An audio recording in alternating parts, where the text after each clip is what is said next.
আমাদের তো আর হুড়ুত করে প্লেনে করে পালিয়ে যাওয়ার কোনো জায়গা নেই, আছে নাই আমাদের।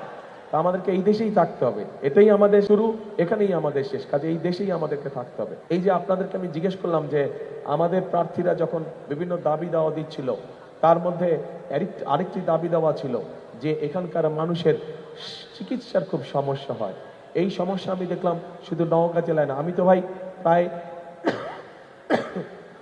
17 বছর দেশে ছিলাম না, এখন যখন আসলাম দেখলাম চারিদিকে শুধু সমস্যা সমস্যা সমস্যা। সেই জন্যই আপনাদের কাছে জিজ্ঞেস করলাম, ভাই 17 বছর কি কোনো কাজ হয় নাই? তাই তো দেখলাম এখন কিছুই হয় নাই, যেখানে যাই শুধু এইটা করতে হবে ওইটা করতে হবে। তো চলেন করব আমরা, কিন্তু কাজ তো করতে হবে, নিজের দেশকে তো নিজেদেরই করতে হবে। আমাদের তো আর হুড়ুত করে প্লেনে করে পালিয়ে যাওয়ার কোনো জায়গা নেই, আছে নাই আমাদের। আমাদেরকে এই দেশেই থাকতে হবে, এটাই আমাদের শুরু, এখানেই আমাদের শেষ, কাজে এই দেশেই আমাদেরকে থাকতে হবে।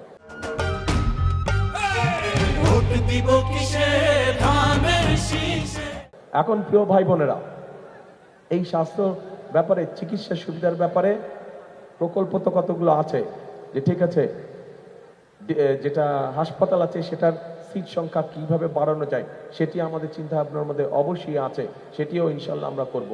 কিন্তু একইভাবে বিভিন্ন গ্রামে গঞ্জে মা বোনেরা কিন্তু ভালো চিকিৎসা পায় না।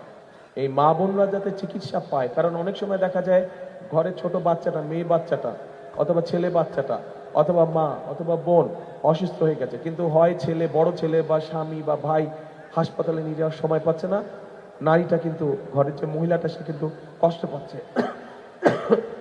অসুখে, হয় না এরকম? সেই জন্য আমরা গ্রামে গ্রামে হেলথ কেয়ারার, শহীদ জিয়া যেরকম পল্লী চিকিৎসক দিয়েছিলেন, আমরা ঠিক ওরকম আদলে হেলথ কেয়ারার দিব এবং তাদেরকে ট্রেনিং দিব।